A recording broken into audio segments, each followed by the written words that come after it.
Assalamualaikum warahmatullahi wabarakatuh. Alhamdulillahillazi anzala ala abdil kitaba wa lam yaj'al lahu iwaja. Usalli wa sallimu ala rasulil karim wa ala alihi wa sahbihi ajma'in. Saudara Datuk Dr. Muhammad Naim, Menteri Agama, Tan Sri Muhammad Zuki, KSN, Datuk Hakimah dan seluruh keluarga JAKIM dan TPPA, Tuk Sekapli dan semua tetamu penting yang hadir pada tengah hari dan petang ini. Saya difahamkan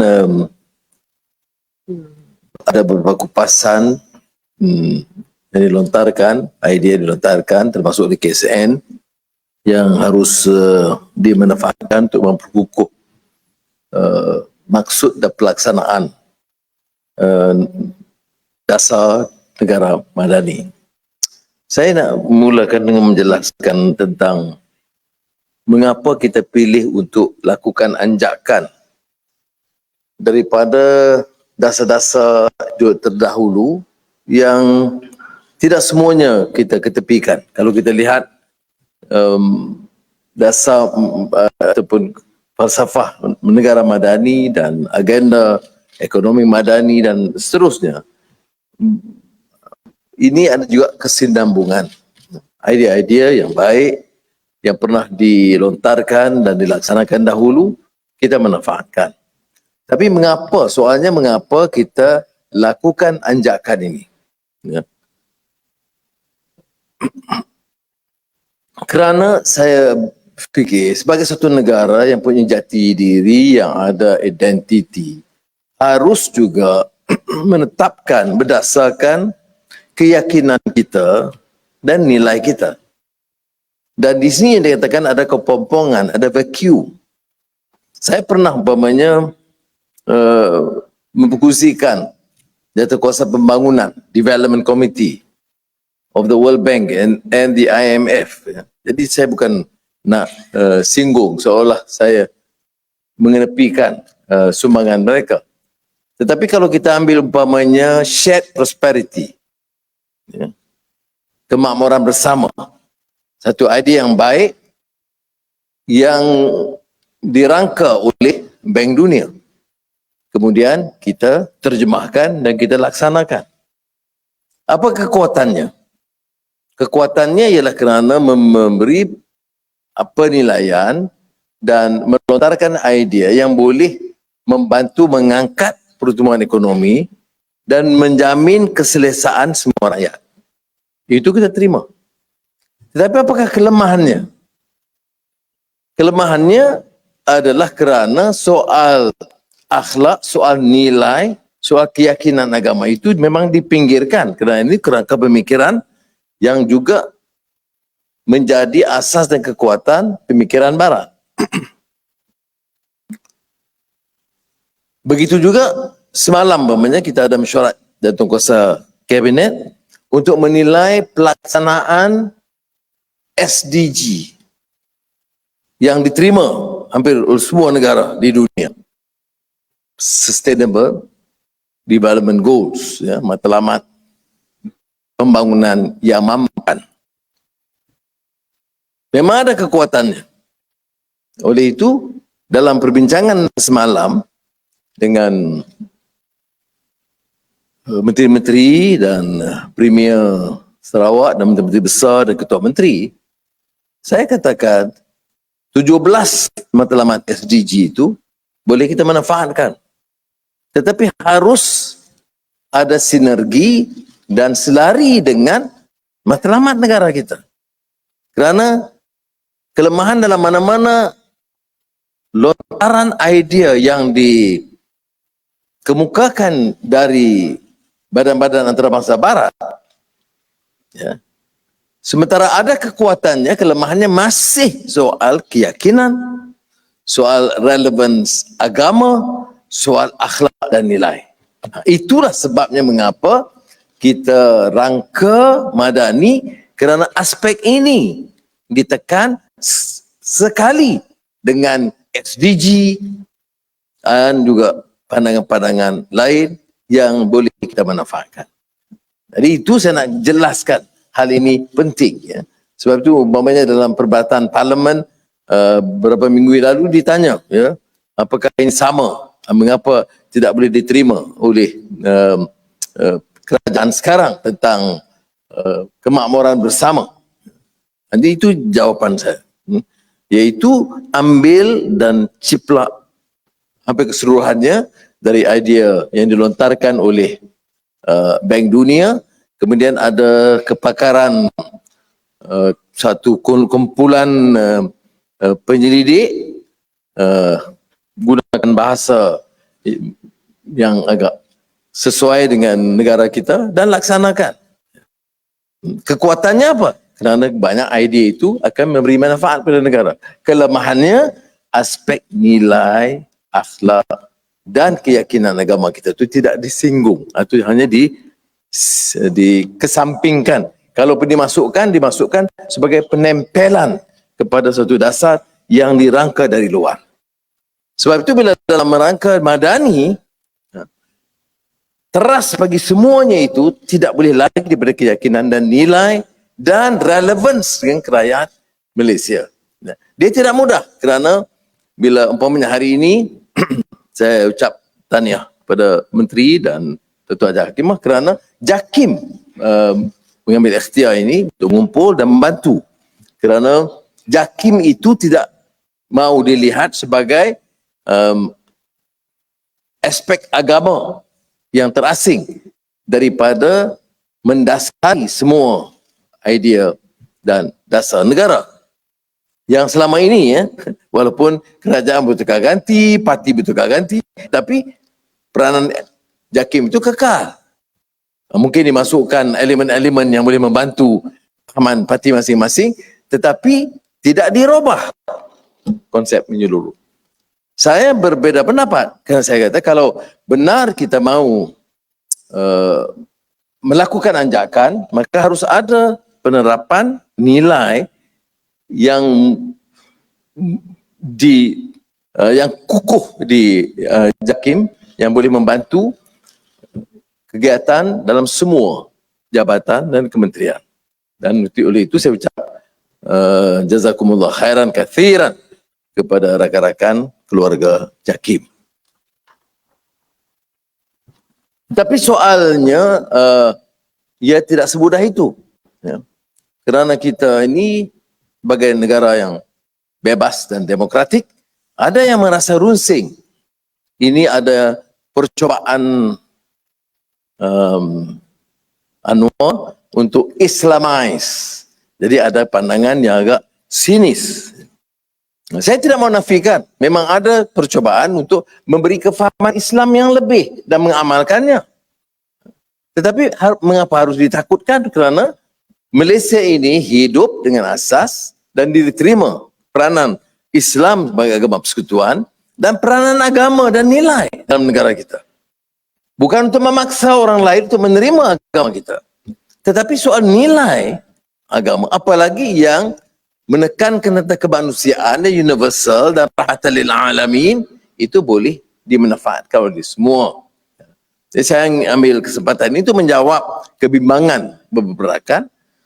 Kalau sekarang kebimbangan tidak apa, tapi celaan itu tidak dapat kita terima.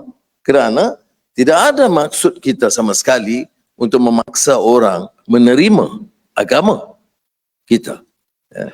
Tetapi yang penting adalah nilai. Lebih baik orang Islam itu memahami Islam dan mengambil pendekatan yang disebut sebagai sama ada khair ummah atau ummatan wasata litakunu syuhada'a 'alan nas wa yakuna rasulu 'alaikum syahida, mana umat yang wasatiyah, daripada terpesong dan diheret mengikut ittijahat atau trend yang melampau, ulu atau urut ya. Jadi itu jawapan saya. Tapi kalau katanya pilihannya adalah untuk menerima agama atau menolak, itu bagi saya bukan pilihan. Tapi kalau pilihannya apakah untuk menerima Islam yang wasatiyah, yang memberi rahmat kepada semua, yang menunjukkan toleransi terhadap semua kaum dan agama dalam negara kita, dan hidup dengan aman dan harmoni, maka saya katakan kita pilih Islam yang boleh membantu mengukuhkan akidah kita, mengangkat akhlak kita, dan menjadikan kita ini muslimun haqiqiyun. Ya.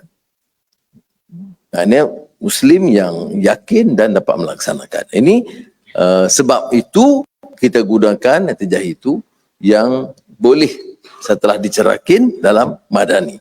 Dan sementara saya minta umpamanya JAKIM bincang dan mengupas dengan maksud untuk melaksanakan, meningkatkan kefahaman dan melaksanakan, saya juga terbuka untuk mendengar tokoh-tokoh politik, tokoh ilmiah, ilmuwan, dan juga kalangan masyarakat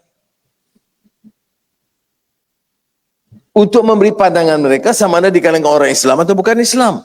Dan kalau ada umpamanya apa-apa ciri yang dianggap bertentangan dengan tata susila kita, keyakinan kita, prinsip keperlembagaan kita, itu saya sanggup menilai semula.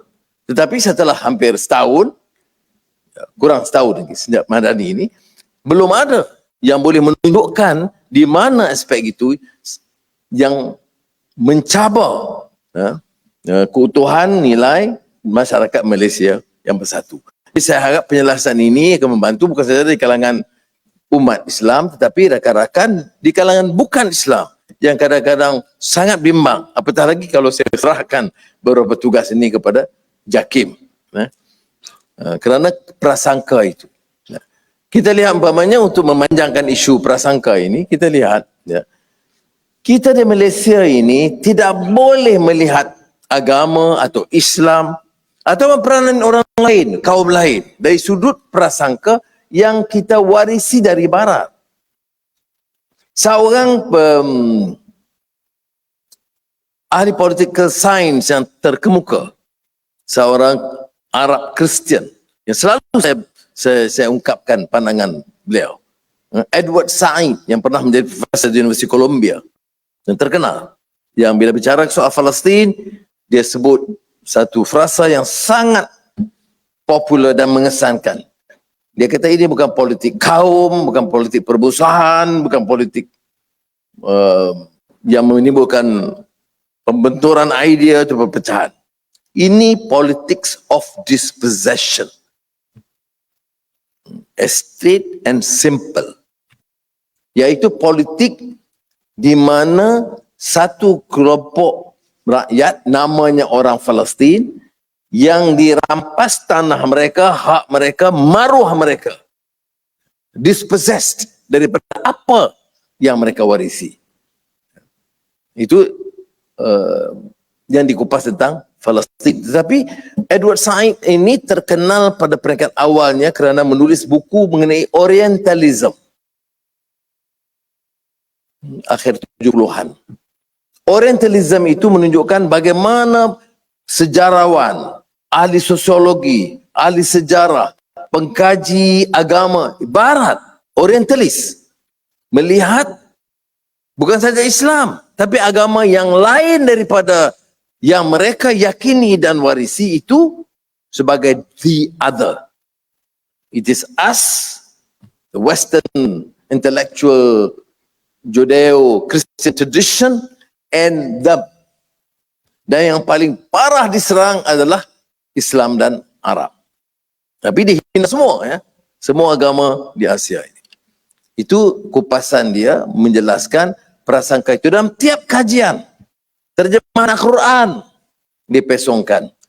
Terjemahan Ibn Khaldun. Saya masih ingat almarhum Profesor Ismail Faruqi yang menyebut dalam bentuk terjemahan buku yang penting, mukaddimah itu oleh Ibn Khaldun, bila dibuat oleh orientalis masih dipesongkan beberapa istilah untuk menimbulkan kekeliruan. Dalam kajian tentang agama kita lagi. Dan ini mempengaruhi seluruh disiplin sains, sosial, antropologi, sosiologi, sejarah. Sehingga kefahaman kita begitu. Dan oleh itu, generasi sekarang, walaupun kita rasa kita bebas dan merdeka, tetapi fahaman itu kuat mempengaruhi kita. Mark Rutte, Perdana Menteri Netherlands, melawat Malaysia baru-baru ini. Tentulah dalam bincangan itu saya melontarkan idea dan pandangan tentang Gaza dan Palestin untuk dia cuba lebih simpati dan faham. Tetapi kebetulan dia belajar dulu di University Leiden. University Leiden itu di antara universiti terkemuka di zaman penjajahan Belanda dan melahirkan seorang sejarawan, seorang ahli akademik dan pengkaji Islam yang terkemuka, Dr. Snook Hugronje, yang sudah tahu menulis 2 buku yang penting, 2 jilid, The Achihas ataupun The Achinis, satu kajian yang sangat mendalam dan sangat teliti mengenai sifat, keilmuan, semangat, budaya, sejarah orang Aceh. Satu lagi buku yang agak penting adalah Mecca in the later part of the 19th century. Mekah di akhir abad ke-19. Siapa ada Snook Hugronje? Snook Hugronje ini seorang ahli ilmiah, ilmuwan yang terkemuka yang pelajar Islam. Dia pernah ke Mekah Mukarramah menggunakan nama Abdul Rafar, kahwin dengan anak Jawa, dan menggunakan Abdul Rafar untuk membolehkan dia masuk ke Mekah dan belajar dan melihat, kerana dia nak tahu mengapa orang-orang Jawa atau orang Indonesia bila pulang dari Mekah, dia sifat dan peribadinya lain. Dia ada roh perjuangan, dia ada minat tentang pengajian, dia nak buka pesantren atau yang kita katakan pondok-pondok. Mesti ada sesuatu di Mekah tu yang tak dapat dikesan oleh penjajah Belanda. Maka dia pergi duduk di Mekah beberapa ketika sehingga dapat dikesan oleh perisikan dan intelligence polis Arab Saudi, barulah diusir keluar daripada Mekah. Tapi maknanya sebagai seorang bukan Islam, dia masuk dan mengkaji. Apa yang dia kaji? Di antara guru terkenal Ahmad Khatib dan mengajar ilmu Islam. Dan kata dia orang-orang Mekah, orang-orang Indonesia dan pokoknya orang-orang Jawi lah masa itu dipanggil. Jawi ini di Kepulauan Melayu, termasuk daripada semenanjung tanah Melayu. Bila dia pergi ke Mekah, dia belajar dan dia ada semangat baru, dia ada minat untuk belajar, dia minat untuk mengajar dan minat untuk hidupkan semangat Islam ini dan roh perjuangan Islam, termasuk menentang penjajahan. Itu dia kaji. Mecca in the later part of the 19th century. Bila dia balik, kerana kupasan dia baik, dia diangkat oleh Queen Wilhelmina Belanda sebagai penasihat yang mempengaruhi dasar yang disebut the Ethical Policy 1905. Dan apa matlamatnya? Yang pertama, kawal orang pergi Mekah ni dan pantau yang balik itu dia bawa semangat apa. Yang kedua, lunakkan fahaman mereka dan berikan mereka pendidikan barat yang boleh mengasingkan mereka daripada kefahaman Islam, nilai dan budaya mereka. Dan ini sudah tahu tentang penjajahan, baik Lord Cromer di Mesir, Macaulay di India, Hugronje di Belanda, Stanford Raffles di Singapura dan Tanah Melayu. Semuanya sama. Brown in color, tapi English dari segi semangat dan cita-citanya. Seperti mana Raffles dalam Notes on the Setting Up of a Malay College in Singapore. Itu matlamat mereka. Nah, tentu ini tajuk lain, tapi sekarang nak bagi tahu inilah latar belakangnya. Apakah mudah kita rombak pemikiran ini semua? Tidak mudah.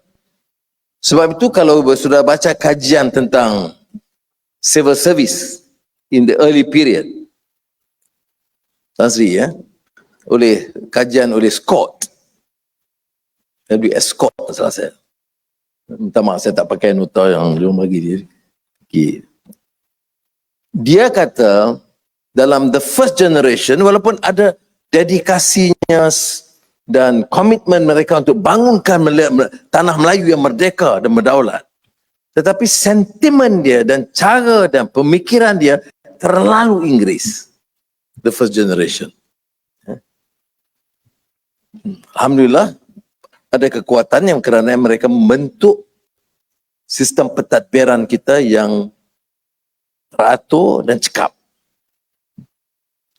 Tanggungjawab generasi sekarang ialah memberikan pengisian yang boleh membetulkan landasan hidup kita dengan nilai, ya, manfaatkan daripada pengalaman kepintaran pentadbiran Barat atau Inggeris, tetapi mengembalikan keyakinan, nilai dan akhlak yang sesuai dengan keyakinan kita dan sesuai dengan negara Malaysia. Itulah mengapa saya katakan Madani itu diperlukan dalam konteks ini, mengekalkan yang baik tetapi memberi pengisian yang baru. Baik. Dan mengapa ia mendesak sekarang? Semalam saya sebut tentang kajian oleh BCG, Boston Consulting Group. Ini penting. KPICU ada tadi. Ada. Kata dalam kajian itu disebut berdasarkan SEDA. SEDA ini Sustainable Economic Development Assessment. Bagaimana kita nak nilai pembangunan satu negara agar mampan dari sudut pertumbuhan ekonomi, pelaburan, kesihatan, pendidikan, kemudahan asas, semua sekali. Dan dilihat Malaysia dari akhir 90-an sehingga beberapa tahun kebelakangan, saya ingat kajian dia berakhir sekitar 2010. Maknanya 20 tahun Malaysia berbangun, ada kemajuan, ada pertumbuhan. Tetapi kalau dilihat dari segi SEDA, Sustainable Economic Development Assessment, ketimbang negara-negara lain, Vietnam, Indonesia, Thailand, apa yang berlaku?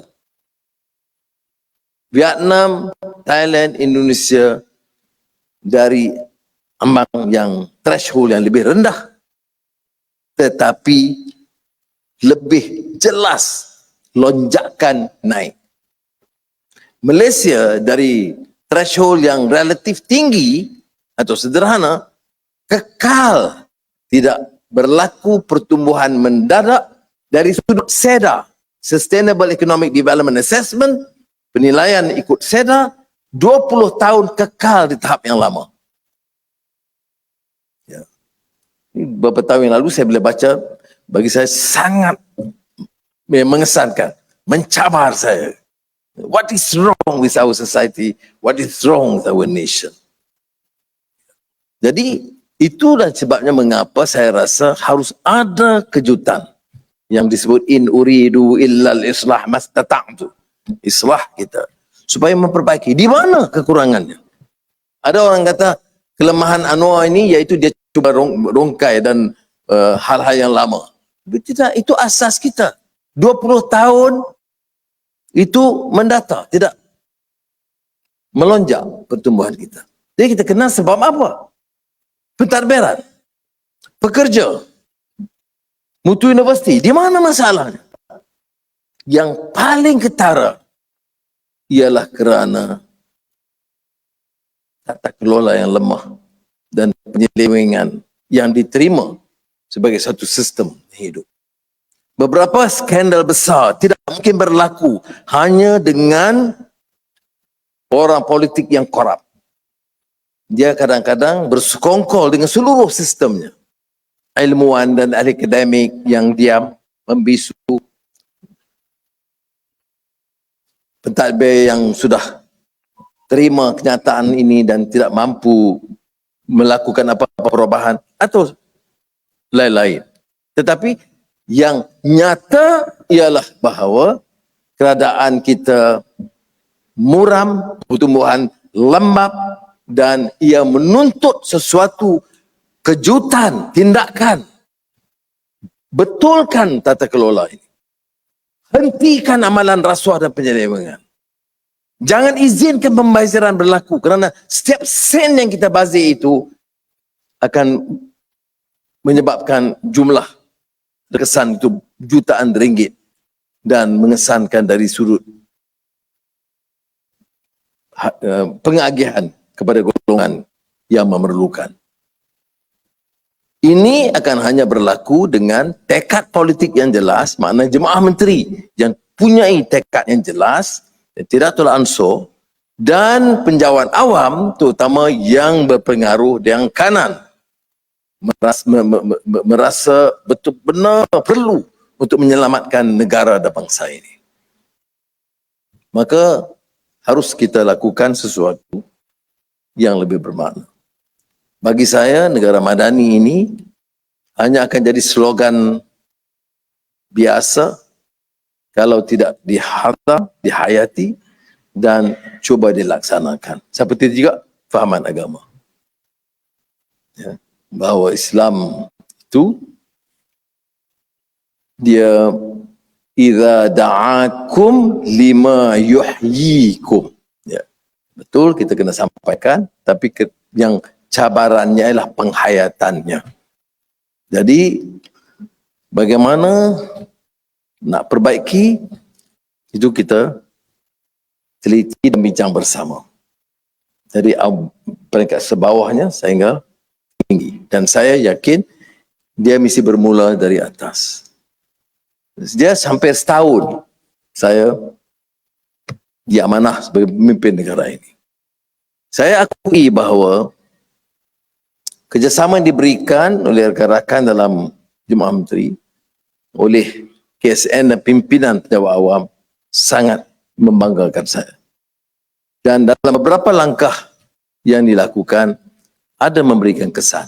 Dan ini menambah keyakinan saya bahawa keadaan yang lembab dan longlai dan memprihatinkan itu mampu dirubah. Dan saya menerima beberapa pandangan. Semalam dalam acara Mampu di hadapan sebahagian saudara, saya sebut umpamanya. Kalau dulu bila saya bermula aktif dalam pimpinan kerajaan sebagai menteri, kebanyakan kerja-kerja berat dan konsultansi itu dilakukan oleh penjawat awam. Masa itu disebut pegawai-pegawai kerajaan. Tetapi kebelakangan ini, 10 tahun yang lalu, semuanya kepada konsultan. Dan banyak pula konsultan asing yang belanjanya berbilion ringgit. Maka saya showkan dalam mesyuarat bersama KSN, KPPA, DJPA, saya kata, kita peruntukkan jumlah yang lebih besar. Hantar, kirim, bukan saja penjawat awam peringkat tertinggi, di semua jabatan, semua agensi. Dan juga yang muda-muda yang punya potensi untuk dinaikkan pangkat dan kedudukan mereka. Di bidang mana mereka kita perlukan? Dapatan banjir, hantar 2-3 orang. Biar jadi pakar dan faham betul-betul. Bagian AI, kirim ke universiti terbaik. Dapat latihan terbaik. Dia bukan saja soal academic excellence dalam bidang ini. Tetapi kefahaman, penguasaan ilmu dalam bidang yang diperlukan. Dalam bidang teknologi maklumat, dalam bidang apa saja. Dan ini bukan saya fikir hantar 30-40 orang. Ratusan dari anak-anak muda, termasuk di penjawat awal. Dan kalau ini dapat kita lakukan dalam 1-2 tahun ini, kita tak perlu bergantung sangat kepada keupayaan konsultan luar, kerana dengan sendiri kita melatih daripada ratusan ribu, tentunya ada puluhan ribu yang punya keupayaan menimba ini. Dan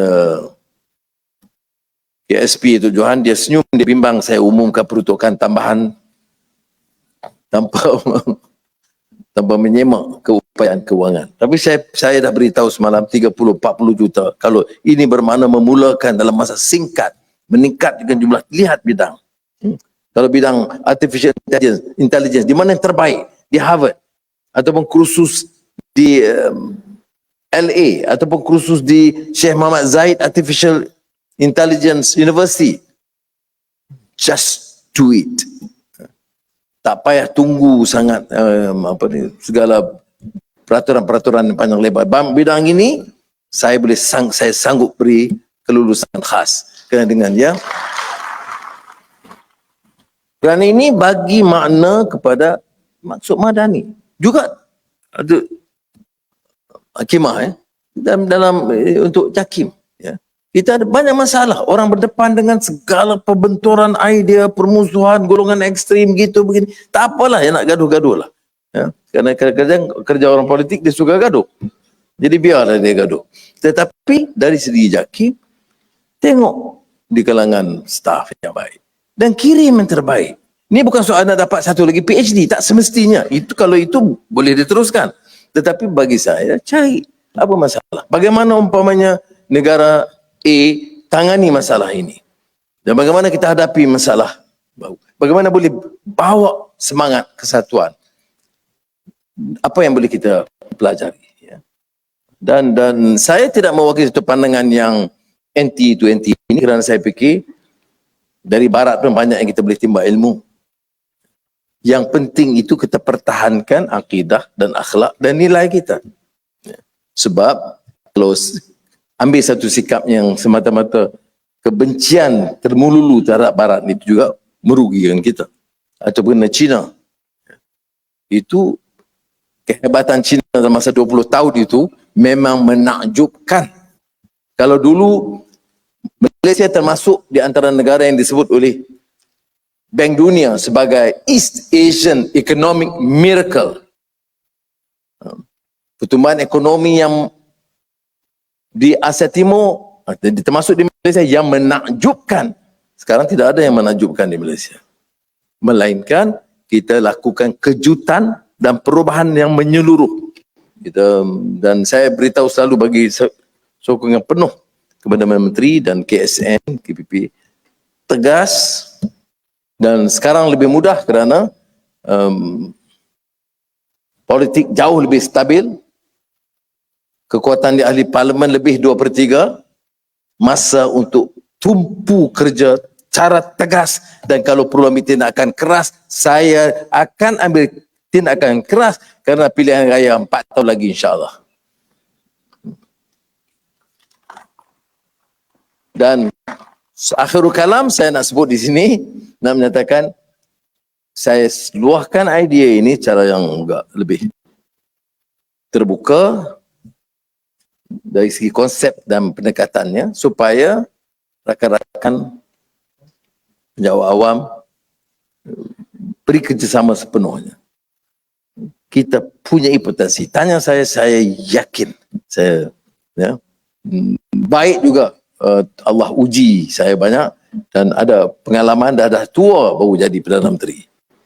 Kerana ada lebih banyak kesabaran dan mudah-mudahan lebih waras. Tetapi setelah melihat sepak terjang politik dan apa yang berlaku dalam pentadbiran negara ini, dan melihat kepada keupayaan kita, saya yakin sangat-sangat saudara. Ya, ini bukan kenyataan politik. Saya benar-benar yakin.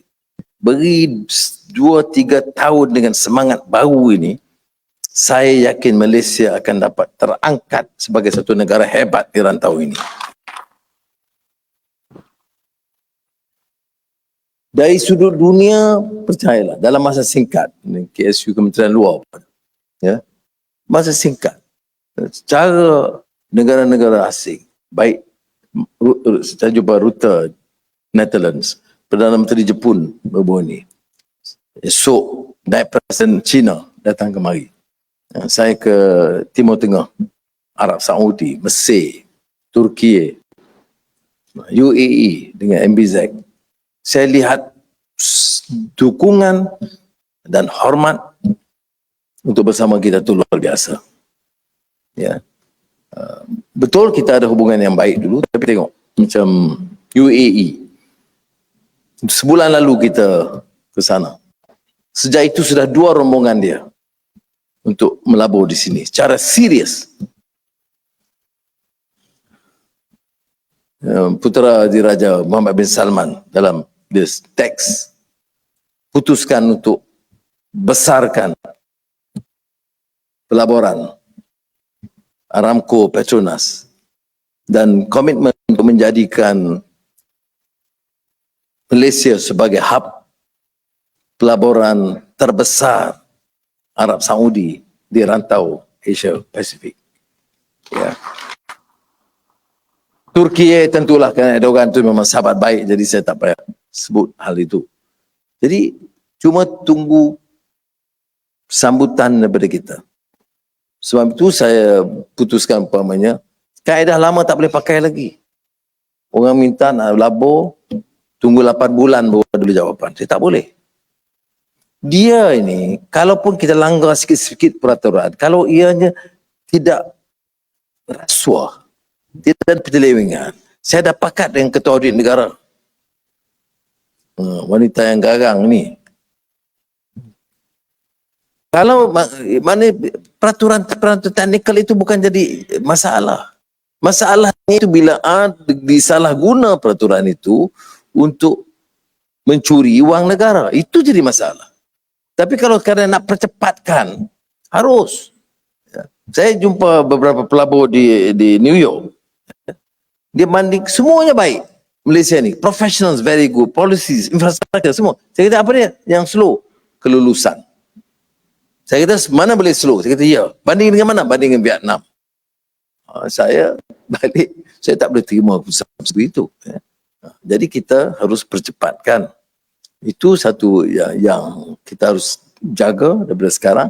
Kerana dasar, apa yang dikatakan, clarity. Dasar ekonomi dan pelaburan kita jelas. Masalah kita, pelaksanaan. Dan kontroversi tak apalah. Saya cuba tanggunglah, saya dapat bayar jawab. Macam cerita hadis 40 itu pun. Pada saya ingat, baguslah cadangan, tapi penat nak jawab. Tapi, penat tak penat pun, bulan Januari jalan. Karena umat Islam, anak-anak Islam lebih baik dapat menguasai Quran, menguasai hadis yang basic, lebih selamat mereka dan keluarga mereka dan negara daripada umat Islam yang jahil dan mudah diperangkapkan.